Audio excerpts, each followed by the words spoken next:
ददी रुमने सवाल दादे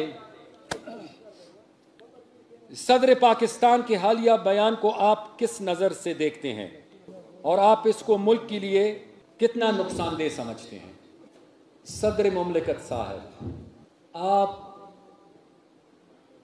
एक साथ दो किश्तियों में सवार होना चाहते हैं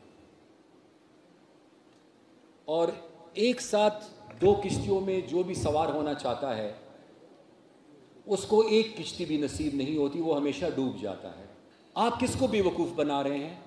कानून बड़ा वाज़ेह है। ऑफिशियल सीक्रेट एक्ट और आर्मी एक्ट में कुछ तरामीम की गई।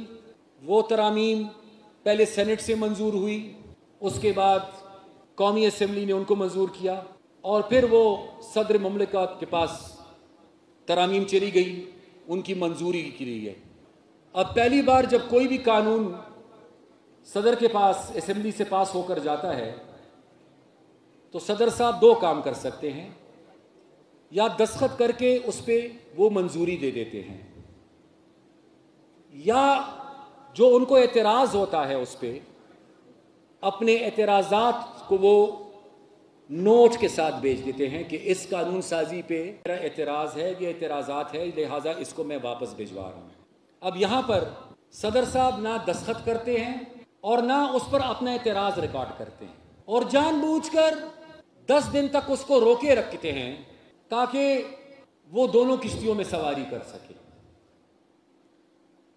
और 10 दिन बाद जब वो कानून बन जाता है और कानून बनने के बाद उस पर अमल दरामद शुरू हो जाता है तो फिर सदर साहब को ये याद आता है कि उनसे तो बहुत बड़ी गलती हो गई है। सदर से दा से कार कड़े देओस दे समरी के अगर न बांग वेले दे ओने आ गया छोड़े किस्म पे पसादा टको के पोए पर सदर साहब रियासत को भी नाराज नहीं करना चाहते और इमरान को भी नाराज नहीं करना चाहते। सदर साहब, अब आपको इमरान और रियासत में से एक का फैसला करना होगा। अगर आप इमरान का साथ देते हैं तो खुल के साथ दें, खुल के साथ दें, और अगर आप रियासत का साथ देना चाहते हैं जैसे कि आपने दिया 10 दिन तक इन बिल्स को रोककर, तो फिर भी सदर साहब खुल के साथ दें, मेहरबानी करके ये ना करें कि कौम को गुमराह करने की आप कोशिश करें। इसलिए हमारी नेशनल पार्टी ये समझती है कि सदर मुमलिकत ने बदकिस्मती से ये सब कुछ जानबूझकर किया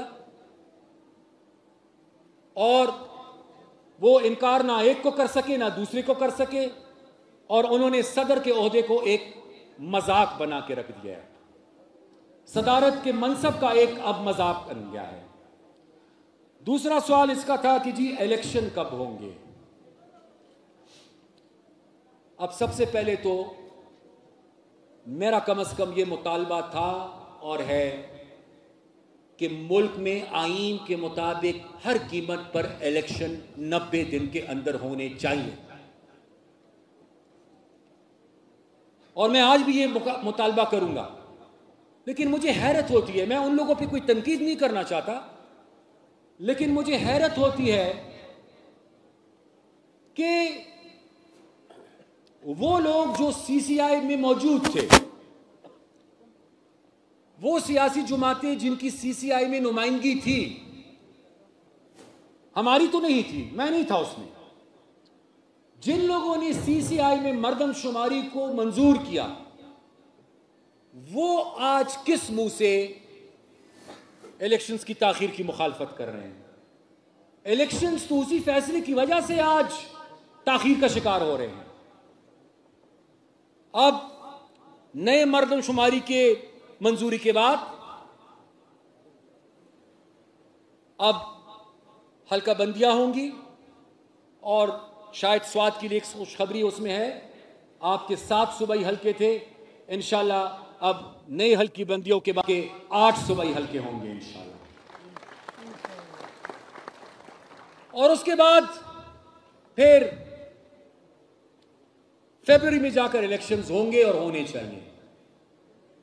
लेकिन